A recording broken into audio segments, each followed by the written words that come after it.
اور حضرت علی رضی اللہ عنہ فرماتے ہیں کہ ام سلمہ رضی اللہ عنہا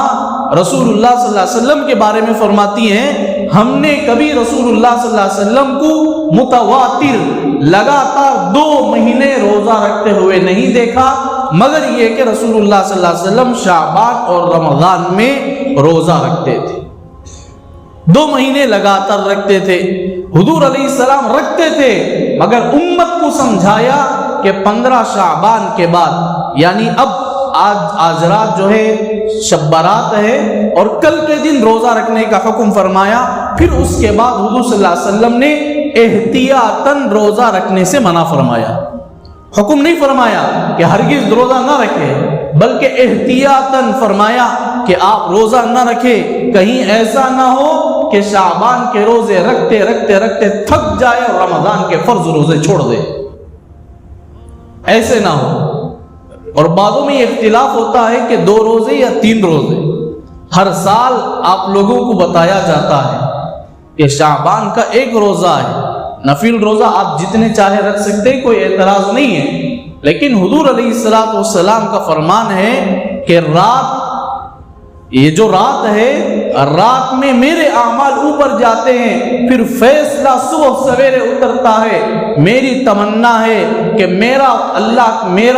میرے جتنے اعمال ہیں اللہ کے در پر جائیں اور اس وقت میرا روزہ ہو، میں روزے کی حالت میں رہوں، مجھے یہ سب سے زیادہ محبوب ہے۔ یہ حضور علیہ السلام نے فرمایا۔ یہ روزہ رکھنا سنت نہیں ہے، واجب نہیں ہے، فرض نہیں ہے، سنت کے معنی ضرور رکھنا ہے، سنت مؤکدہ کہتے ہیں، تاکید کے ساتھ رکھنے کا حکم فرمایا۔ اور حضور علیہ السلام رکھتے تھے، اور حضور صلی اللہ علیہ وسلم نے فرمایا کہ میرے اعمال نامے کا اوپر جانے اور نیچے اترنے کے بارے میں کہ میں روزے کی حالت میں رہوں، مجھے یہ پسند ہے، حضور کو پسند ہے، اس لیے ہم بھی روزہ رکھ لیں۔ اللہ کے نبی نے فرمایا جس نے شعبان کے 1 روزہ رکھتا ہے، اللہ تعالیٰ اس کے اگلے پچھلے 2 سال کے گناہ معاف فرما، 1 سال پہلے 1 سال بعد۔ لیکن یہ جو روزہ نہ رکھے اس پر کوئی اعتراض نہ کسے، کوئی روزہ نہیں رکھتا ہے شعبان کا تو وہ مجبوری کے طور پر اگر چھوڑتا ہے تو اس پر کوئی گناہ نہیں ہے، اگر بے ضرورت بھی چھوڑتا ہے تو ایک حضور صلی اللہ علیہ وسلم کا ایک طریقہ اسے چھوٹ رہا، لیکن اس پر بال باریک بھی اعتراض نہ کرے کیونکہ اس پر گناہ بھی نہیں ہے۔ روزہ چھوڑنے پر کیا نہیں ہے؟ گناہ نہیں ہے،